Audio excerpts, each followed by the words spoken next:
All righty, we're going to go ahead and start. Good afternoon, everybody. I'm Kim Coble. I'm the Executive Director of the Maryland League of Conservation Voters, and it is great to spend a snowy afternoon with you, at least 30 minutes of it anyway. I hope you are warm and safe and at home with everybody that is near and dear to you. So I am particularly excited about this conversation because we've never had it before. Here on Friday Digest, we try to cover topics of immediacy in the legislature, and we go over bill priorities, and we go over interesting topics, and we talk with legislators. Today's agenda is very different. And before I jump into that, I just want to remind you that the goal of this Friday Digest is to get you the information you need to be an engaged, informed, and inspired conservation voter. So keep us posted if there's things you want to hear about, or if there's more details you need or want.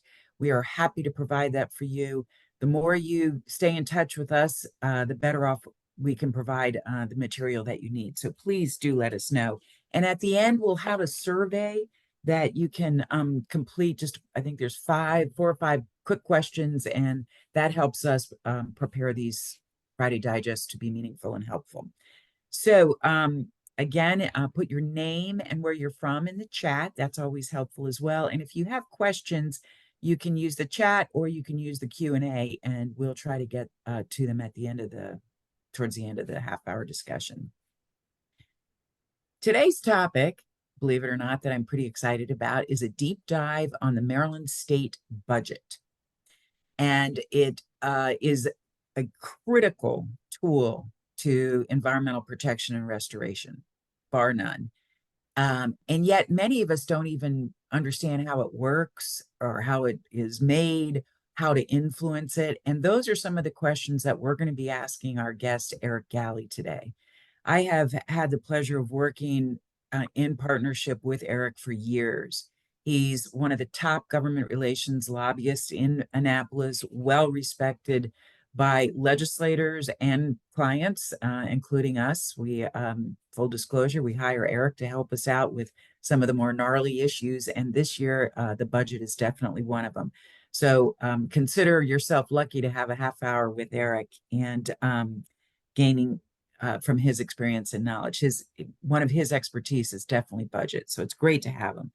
Thank you very much, Eric. And so we're going to talk about 3 things today related to the budget. We're going to do a nuts and bolts, what it is, how it works, how it's formed, that kind of thing. We're going to talk about the environmental aspects of the budget and what's in there now.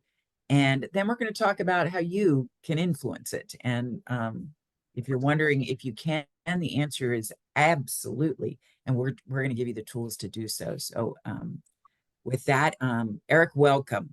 So let's start with the nuts and bolts on the budget, and tell us what is in, when we say the state budget, there's several types of budgets, but just give us a sense of what that means.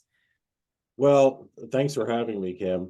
The budget is really, you really can break the budget down into 2 main parts. One is the operating budget, and that is the ongoing things. That's the money that you intend to spend on a year-to-year basis to pay teachers, to pay state workers, all of the things that are on an ongoing basis.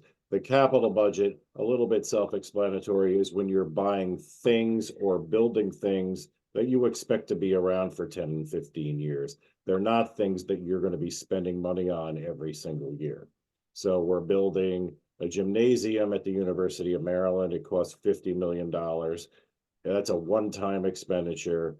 We put it in the capital budget. They get their $50 million as they need it along the way, but it's a one-time allocation.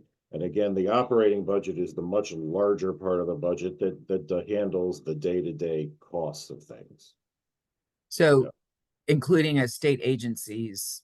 Exactly. Our important agencies like the Maryland Department of the Environment, Natural Resources, Agriculture, Planning, they have capital components too, because they build things. We've built, water treatment plants, stormwater stuff and things like that. But everything that involves their employees, their permitting, their day-to-day operation, the how to keeping the building going, the electricity. One of the first things we get, the budget came out on Wednesday afternoon, and the top line things that come out on Wednesday are not the things that we're interested in, but the thing that the accountants are interested. How many employees are working at the agency? How much electricity do they use? How many offices do they use? How many state cars are they taking up? How much paper do they need? How many copiers do they need? Hmm. It's absolutely an accountant's dream, and that's the first line, and that's how it all comes out. It's not necessarily in the programming format that we want, how many electric vehicle charging stations are we going to build, or how many inspectors for stormwater activities, things like that, are buried further down. So it's a very technical document when it comes out on Wednesday, and it will be fleshed out over the next few weeks. So Which, let's talk a little bit about process. So this is right. What came out Wednesday was the governor's budget, correct? He's the yes, one that writes it. the Yes. gov Okay. yeah, And there's and a that tell the deadline. I'm sorry. Go There's ahead a and describe that deadline. process. The governor has a deadline of submitting the bill 1 week into session, except the governor gets an extra week their first year because they get sworn in the week after Hmm. session. So for these years 2, 3, and 4, the governor's deadline will be to submit the operating budget bill a week into session. There's another week to do the capital budget, although by tradition, governors submit them both at the same time. So the capital budget came in on Wednesday afternoon with that budget. But the process starts in the summer. Agencies are given a big set of documents and a procedure. Somewhere around May or June, they're told to start getting their information together. Um, Different governors do it different ways, but usually by July or August, they've been told to have a first pass at it. What are your general things? And in difficult years, like next year is going to be, because the budget's going to be extremely tight, they might get told over the summer, develop a budget, assuming you're going to have the same amount of money as last year, and also develop one that cuts the budget 5%, and Hmm. maybe one that also cuts your budget 10%. So it may not be one specific ask, but So over the summer, the agencies are asked to prepare a couple different scenario budgets. Those get turned into the Department of a Budget and budget Management. management, and then the Department of Budget Management is in charge of putting them all together and has a lot of authority. And I can tell you that there is always instances where departments had things cut or added where they didn't know. Because Hmm. then once all that stuff gets in, it has to be finalized, usually September. Their requests have to be, again, different governors set different, there's no legal deadline, but governors set different deadlines. And then the Department of the Budget and Management, the budget secretary, starts working on it, and they grind a lot of numbers. And by this point, they're given a set of numbers of targets, just like we all have at our households. We're going to have X amount of money to spend, start figuring out how to do this. And over the course of October and November, they try to put together a budget. At this point, the governor and the governor's office has a lot of say. So there's a lot of interplay between the budget secretary and the governor. We have X amount of money, we have X amount of priorities, and we can't do all of these things. Let me go through the list. I used to make a joke with a certain budget secretary who didn't like cover prop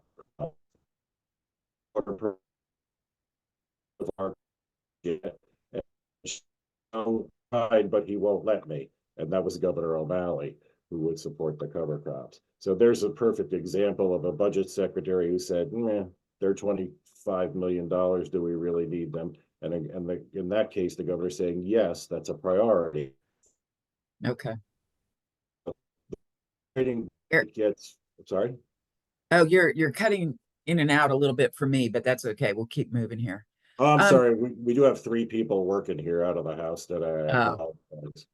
um, thanks to Eric, I on Wednesday I attended the press event that the governor held announcing the budget. And one of the things he said up front was that the budget really is a reflection of his values, or his administration's values. And it's so it says a lot about what they want to advance, what they want to believe, move forward, what do they want to, yeah, enhance. So, given, well, let me hold on that question. One other one. So, so that's the governor's budget, and it comes in, and there's a budget bill that is introduced. So then, what do the legislators do? How do they influence that budget? Well, traditionally, the legislators' only job was to take that budget and they could cut things or eliminate things. But as of last year, thanks to a constitutional amendment,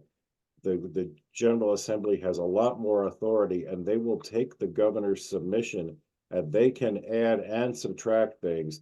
The only caveat being their final product cannot exceed the amount of money that the governor put in the governor's request.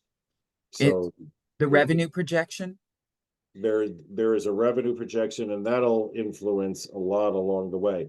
But the first marker is that no matter how much revenue there is, if the governor sends down a budget that's $56.4 billion, they can cut and add now, thanks to this new provision, but it can't exceed the $56.4 billion. And that's just Oh, an example yeah, for that. On top of that, what'll happen, and it'll start to happen a lot probably next year as revenue projections keep going down, is they'll make cuts as it's just like what we would all do with our budget. If you're working and all of a sudden you're making less money for some reason, you go into your budget and you chop it mid-year. You don't just say, well, I printed this spreadsheet 6 months ago and it's all there is. So they have a lot of authority to do that as well. But this will be, from now on, the General Assembly will have an opportunity to make a much larger mark on the budget than they used to do. yeah, yeah, a And lot more power. yeah, Um, and there's a budget committee in the House and a budget committee in the yes. Senate. And how do those work together? Well, and they rotate. The two chambers rotate. This year, the Senate will have it first. So the Senate Budget and Taxation Committee will work at it first. And what they will do over the next couple of months is have very specific briefings about things by departments. There will be a day where they're looking at the Maryland Department of the Environment and the Department of Natural Resources. And those are separate budgets. And we frequently, not every subcommittee does this, but for the most part, we have the opportunity to submit written testimony and submit oral testimony. And as things get tighter over the next couple of years, we should strongly consider going in and making sure they understand that certain things are very important, not to cut them. The other thing they will do is they may decide that they want to cut a little bit and have some money left over, or they may decide that the revenue projections are going down. So it is very possible that the budget committees will tell the budget staff in the General Assembly, we want you to identify $700 million in potential cuts. And those cuts will come out during those agency briefings. And there's no doubt that even though this year is not a terrible year, that because there is a deficit of about $700 million, which isn't huge in the grand scheme of things, that they will be told to do that. The Department of Legislative Services will be told by leadership, identify X $100 million of potential cuts, which they may or may not accept along the way. Hmm, Then during okay. that, I'm sorry, Yep. as So much, let's turn to what's in the 2024 budget, the governor's budget. And as I said, he commented that it's a reflection of values. So how did the environment, the Chesapeake Bay, climate, all of that fare in this year's budget, generally speaking? generally speaking, well, and again, I would always say we got the bill on Wednesday and the budget books on Wednesday, and my head will still be buried in it all weekend.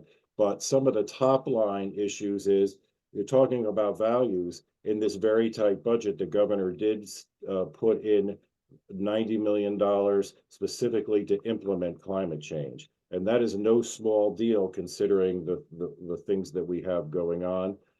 It's not a line by line item kind of a thing, but the budget bill clearly has authorization for him to take up to $90 million for what's needed to implement in this first year of the And plan. Eric, let me pause you for a minute because I want to make sure that folks that are phoning in here understand that this is a result of your work.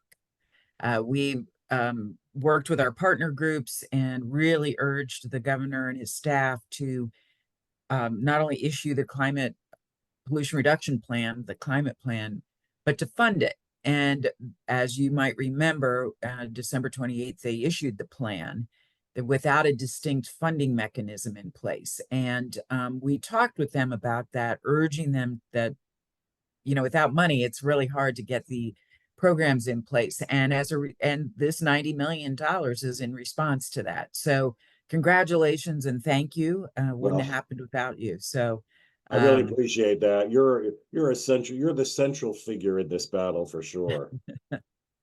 Um, so anyway, so that 90 million's in there. How else? What other top line environmental things did you see in the budget? Well, and again, this budget doesn't, there aren't a whole lot of cuts in there. Most of you know that a dramatic increase in K through 12 public education is coming up, and that's the thing that's putting something that I think we all agree is a very good thing, but it does put a lot of pressure on everything. So the good thing about this budget is that it's kind of boring.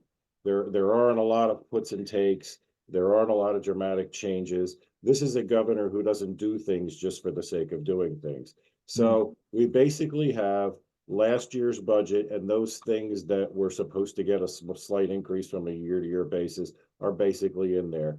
There, some of the very small puts and takes is that the partner open space money, land preservation, which is very important to all of us, is a pretty large sum of money. But it's indicated this year that because that money comes from real estate sales, of small tax on real estate sales, the real estate market has kind of collapsed in the last few months. They didn't get the money that was projected. So there's a lot of things in there that are cut for land preservation. That's not because the governor made a choice, but because the money that was anticipated isn't there. So there are a lot of things that, then a lot of you have heard about transportation funding and including transit. Same thing, anticipated revenues from the gas tax are not in there. So there are things like that. A couple of things that were done is $2.5 million that was supposed to come from the general fund to help plant trees, and the whole tree planting thing was taken from the Chesapeake and Atlantic Coastal Bays 2010 fund, another great project that you and I got to work on many years ago. That was supposed to, so 2.5 million was supposed to come from the general fund and add to that. So now what they've done is taken 2.5 million that would have been used on other base saving projects, and it's going to go toward the trees. Well, that's a pretty classic example of prioritizing, not necessarily in the way that we wanted, but at least that money is not being used, for other things. It's being right. used for an environmentally important thing. Another little example is we give a lot of money to develop the fisheries and dealing with the sea life, and the governor asked out of the $1.7 million that he was required to put in for that for a year. Again, we would probably say in the end that that is completely reasonable.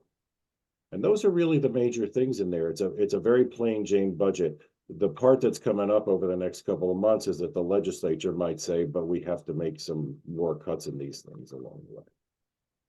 Thank you for that. And so that leads us to the last part of our conversation before we get to the questions. And I want to tell a little anecdote that happened earlier today.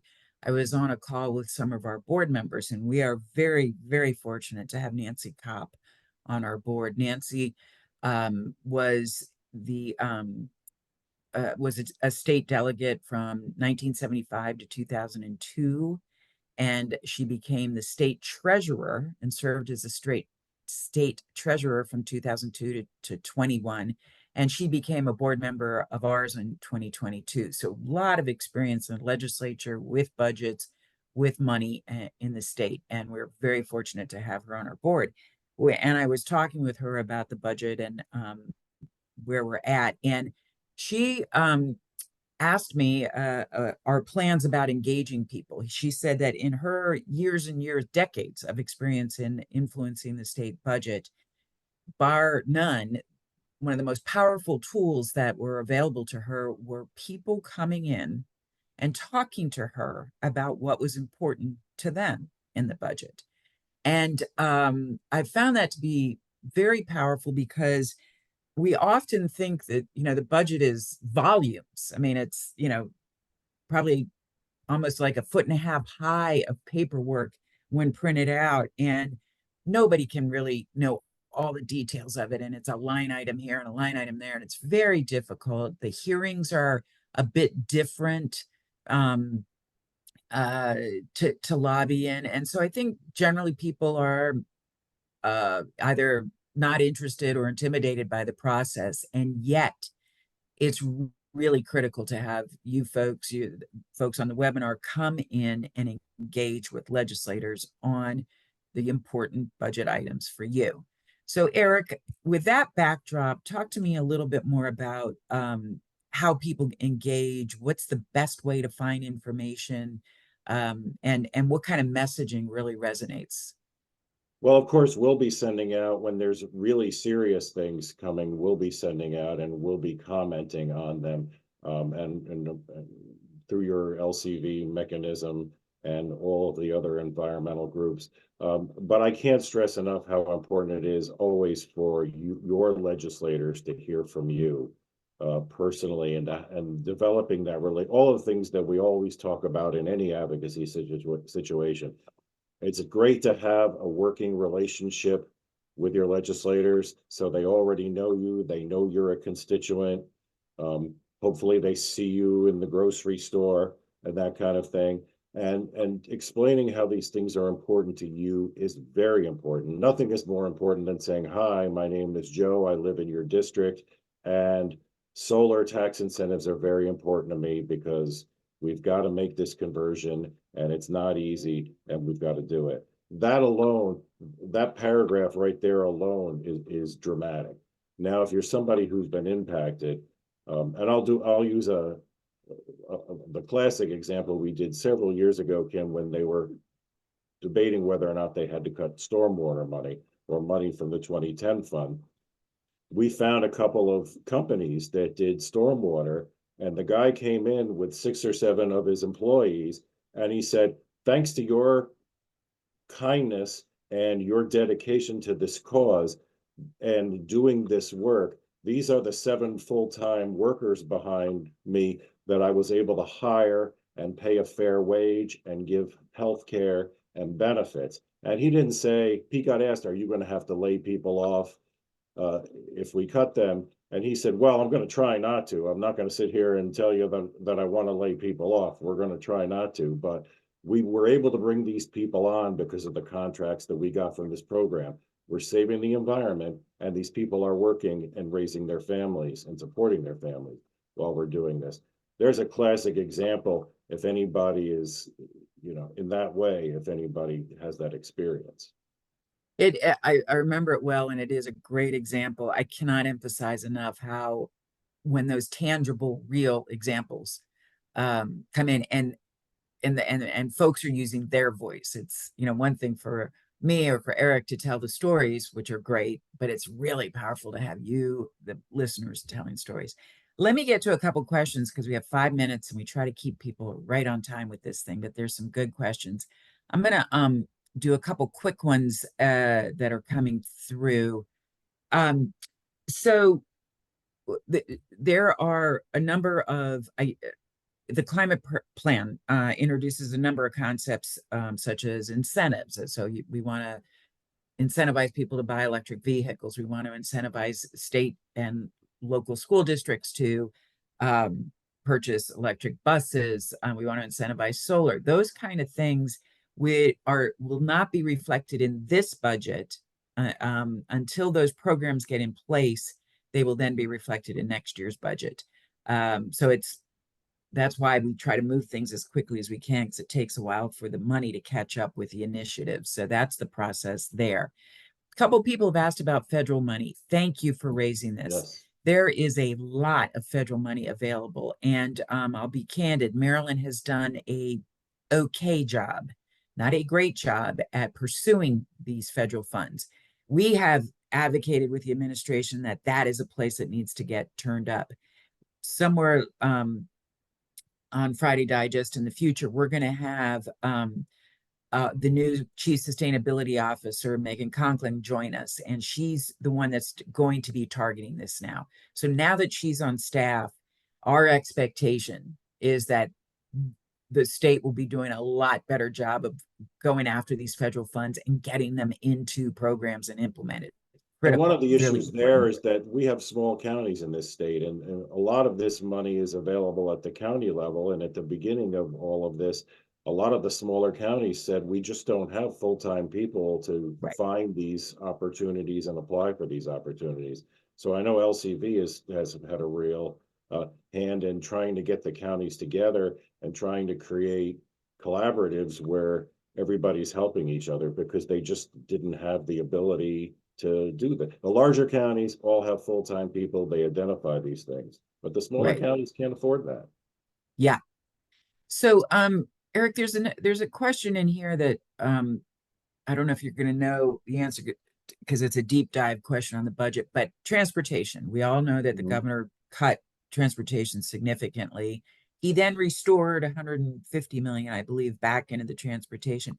How did the transit programs and environmental transportation kind of programs fare in this budget? Have you looked at that? Yeah, there is definitely a cut in the fund that's called State of Good Repair, which is keeping the roads and transit up to par. And the General Assembly and the governor are looking at that almost as an emergency. And there's a lot of discussions about how to raise revenue. I think although taxes are off the table for this year, but will be heavily on the table for next year, I think we will see very soon a very serious discussion about how do we raise the money for, at the very least, keeping what we have now in better repair. That is Okay. definitely an issue.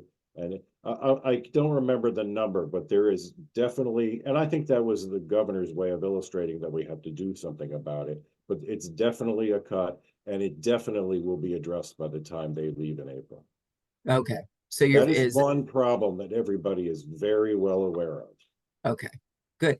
Well, and then in the last minute, let me just ask you to wrap it up with sort of the insider viewpoint. What are you hearing from legislators on the budget? Any real consensus or contention that in the environmental arena that you think we should be aware of? I think the most important thing to remember is the budget is going to get tighter and tighter over the next few years. And it's very easy for environmental programs to become the low hanging fruit. And it's very important to keep, I always say to legislators, K through 12 is very important. Education is very important. But that same child also needs medical care, also needs clean water to drink and clean air to breathe, and affordable housing to live. Uh, there's a lot of things that human beings need, basic things that human beings need.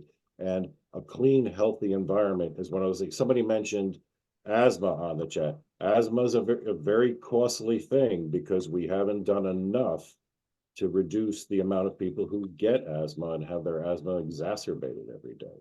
So it's very important to stay vigilant. We're going to be sending out notices to make sure that we don't get left off, that we don't fall off the back of the truck, as I might say, along the way. Thank you, Eric. As always, extremely helpful. Thank you. And to the listeners, thank you for joining us. A couple quick updates. We will have next Friday. We're going to do a deep dive in legislative priority. I'm not going to tell you which specific one because we haven't determined that yet, but we'll be digging into some bills or a bill next week. Most importantly, January 31st is a Wednesday, and that is when Maryland LCV and our partners will be holding the Environmental Summit. This is where we go through all the environmental priority bills for the whole gang. And we're very honored also. We will be having Senator Ben Cardin give the keynote, which is a huge Uh, compliment and honor for us. And so I'm really hoping everybody packs the room. There's great information. We're pretty adept at keeping it moving, and you get to network quite a bit. Details on how to join that will be are in the chat on our website. So look forward to seeing you all next Friday. And Eric, thank you again. And we'll Also, see Kim, you. I'll be babbling about the budget at the summit also. Yes, you can meet Eric face to face. So I hope you join us on the 31st. Take care, everybody. Stay safe, stay warm, and we'll see you next week. Bye now. Bye-bye.